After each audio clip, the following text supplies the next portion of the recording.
Good morning, everyone. I'm delighted to be here to talk about design today. I think 10 years ago, design was not as exciting as it was. People cared more about speeds and feeds, but in today's era, I think maybe design is in the driver's seat. So I guess I'd maybe start with you, Robert. Why is design important today, and why has that changed over the last 10 or 20 years? First I'd say I don't think it has changed. I mean, I'm obviously biased, but I think design always has been very important. I think what's occurred, though, within the technology industry is that there's been a realization is that design is what makes products successful. I always say that, technology enables, but design establishes. Design is how you gain access, how it fits into your life.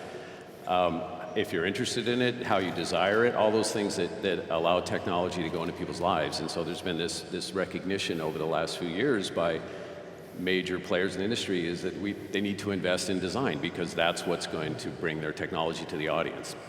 And John, I think you're kind of trying to get ahead in a very crowded market using design with OB World Phone. Obviously, Robert, in case you didn't know, was involved in the design of the phones.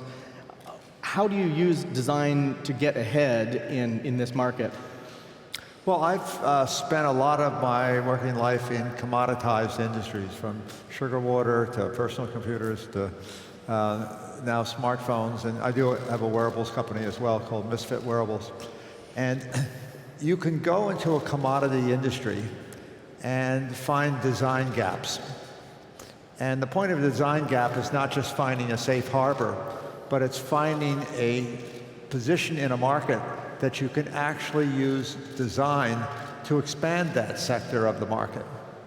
And so in the case of OB World Phones, we said, we're a design-led company out of Silicon Valley. We said we can go in and negotiate relationships with the component companies. We know them all, as opposed to just going to Chinese factories. We can use the experience we've had, both Robert and I were at Apple, of how you make the trade-offs between software and hardware and the user experience. And so we focus at saying, can we bring as much technology with no compromises on fit and finish, but bring them down at price points that are hundreds of dollars lower than what the premium brands have been selling at.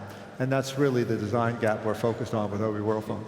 Well, I was going to say, and what we're focusing on, what I found this really interesting is we discovered in growth markets around the world that the audience out there really mainly has access to very inexpensive derivative sort of design, right? Many people would aspire perhaps to own an iPhone, but that's far out of their reach. So there is this gap where they weren't being served by design. And that's what I find really interesting, is that there's people that are very interested in well-designed, well-manufactured, beautiful, functional things, but they weren't being served by the companies that are out there. Can you bring the cachet of an iPhone to the low-end market? I've heard tales of people in Vietnam saving up a very long time so they can get a 2 or 3 year old iPhone that probably technologically is not as good as an Android phone that costs a lot less, that's new, but it has that cachet. I mean, do you think you can bring that cachet to a lower-end market? Well, Apple has obviously done a brilliant job with iPhone, and it's the aspirational product all over the world. The reality is that Apple makes all the profit at the premium end of the market, and the international brands who make Android phones, who position all of their design focused at that premium end of the market, most of them are hemorrhaging hundreds of millions of dollars of loss every quarter. What we do is we take our design attention and we focus it down at a much more attractive price point, and we don't look anything like Apple phones. So we're not trying to say, how do we take the latest innovation from Apple, but Robert was actually the designer of a company called Beats, and Beats didn't try to knock off Bose. The headsets. Beats said, hey, we can optimize around hip-hop music, we can build differentiated products. They did a beautiful job of creating not only the product with Beats, but also the packaging, the in-store displays, the whole experience. And I was thrilled when Beats was sold to Apple, freed up Robert's time, and he came over and I said, hey, Robert, are you ready for a smartphone? And so He and his team in Silicon Valley have just done a wonderful job, designing products that have the qualities one would expect from a premium product. But design doesn't have to be expensive. Really good design doesn't have to be expensive. I think at this point, it'd probably be good to give the audience a look at the OB World Phone. You have two models. And could we roll the video, please?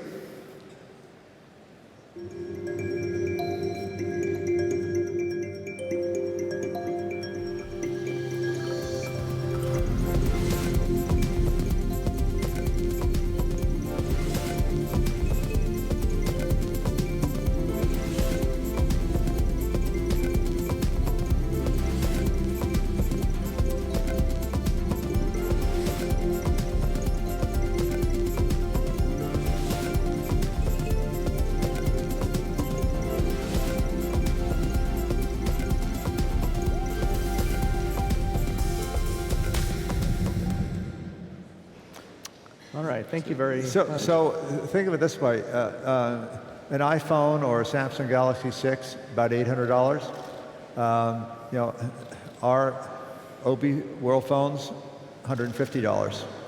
$199. What we are doing is taking advantage of the commoditization of the technology and trying to break out of the sea of sameness, but pick that design gap down at much more attractive price points, where this developing middle class and the fastest growing smartphone countries in the world. So we're rolling out into 70 countries right now. It's difficult, I think. I mean, if you look at some products that got accolades for design, like the HTC One, which is obviously in the flagship tier of smartphones, everybody thought the design was terrific, and yet commercially it wasn't much of a success. I mean, what gives you the magic recipe that you can use design to actually get ahead in an incredibly crowded and competitive market? Well, I think part of it was sort of, you said the word cachet, and I hate that word, but it's more about building a relationship with people, right? And then one of the challenges many brands have is they don't really understand how to do that through design and through experience, right? To sort of really start to define something, build an experience, build an idea that people want to participate in, and that's ultimately, when I look at the experience that I had with Beats, that's what we did. We really, the gap there was that Jimmy Iovine realized that there was no high-performance audio brand for a younger market, his audience, right? So we went about building that idea and building that brand, and it was all about the music and the experience. That sounds more like marketing than design. Well, that's interesting. Today, I think the idea of marketing is vastly changing, and I like to say that no one believes your stories anymore, right? It's all about what people feel when they use your products and what they say about them and what their friends say about them and what their trusted peers or reviewers think about them. So you can't cheat anymore. You have to do a really great experience and build beautiful, well-executed products. And what really interested me when John approached us about Obi was partially the design challenge of building beautiful phones and building a new brand that really, it's this idea of the world phone. But even more challenging was, okay, now how do you do that at a low cost, right? And $200 or $130. Yeah, and people constantly ask that. How do you, when they see the SF1, it's how did you do this amazing, beautiful, well-executed thing at $200? And there's two answers. One is we're structured as a very low overhead enterprise. We're a startup company. But the second answer is we spent an enormous amount of time working in our factories, just getting it just right. And the simple but hard answer to that is you just have to care, and you have to invest, and you have to work it to get beautiful, well-executed design, good materials at cost. It's not impossible, but most people don't do it. They at the low end, they just say, that's what we're going to do our cheap plastic stuff. Your throwaway designs, yeah. Yeah, so really, in many ways, being design-driven was looking at that whole chain of how you actually build stuff at quality, at price that's beautiful. Can you really maintain that brand of premium design brand with a product that's realistically got a very short shelf life that churns? You come up with a new model every 6 or 12 months. Can you actually bring that high quality brand with something that has such fast turnover? Well, the way we did it at Apple was Apple always had very few products. And you have design centers, and then you build around a design center, and you have a design language for each design center. If you look at some of the Chinese companies or some of the regional companies that go to Chinese factories, they'll go in and they'll say, well, I want a feature that looks like the back cover of a Samsung Galaxy 6, and I want the front to look like an iPhone, and I want metal around the edges, and so it's all about features. And as Robert said, we don't design that way. We design with, at this point, we have 2 design centers. One design center is our higher end line, which is the SF, San Francisco Design Center, and the other one is the SJ, the San Jose Design Center. The San Jose is our entry price level, so we have products that are in the $150 range, and that is one which has a different look and feel than the SF, the San Francisco one, which has a different design center to it. So as we add SKUs, it'll always fit within the design language of those 2 design centers. If we do anything different, we'll go start a new design center. So if you look at some companies, they just bring out a new phone every month, even a couple of new phones every month, and they may look nothing like any of the other SKUs. Managing inventory is incredibly challenging when you're building a new company. The reason we got into this business was that in another one of our businesses that I'm involved with, we own supply chain companies all over the world, and we owned IT distribution companies all over the world. So we had a lot of experience building channels all over the world, including the developing markets. So we took that experience of how to manage working capital, supply chain, how to do it at very frugal expenses because we're pricing these things attractively, and combine that with the Silicon Valley design experience of Robert and his team, and that's Robert, what helps us differentiate. I also had a question for you. I'm curious. You've done all kinds of designs. You've been doing this for years. You've done surfboards. You've done intelligent coffee cups. You've done quite a range of products. Yeah. Is it kind of frustrating to do a phone? It's just basically a slab of glass with a computer inside it. Is that enough to actually excite your design sensibilities? It's really hard to make it look very much different from a rectangle. Yeah, well, I mean, it is challenging today. It's interesting. I mean, but you have this you have these constraints and this envelope you need to work in, right? But there is a lot you can do, and it is all about, with smartphones, it's about feel, it's about craftsmanship, it's about detail, it's how everything holds together. And interestingly enough, you mentioned the Jason Tilley surfboards we did. It's not that much different. I mean, the surfboard itself is a classic surfboard. We haven't changed the functionality, but what we did was we worked with a craftsman who builds amazing wood surfboards to do just this very perfectly executed material-rich thing. It's actually the same idea with the phone. It's just you have a different constraint around its functionality and technology, and it actually creates a lot of challenges to how do you meaningfully do something that feels unique and unique to the character of the company that we're creating. But I think we're successful, and actually I enjoy that, right? And the thing about design, a lot of people don't understand, is that people will focus a lot on concept, and concept is very important, the idea of what you're doing.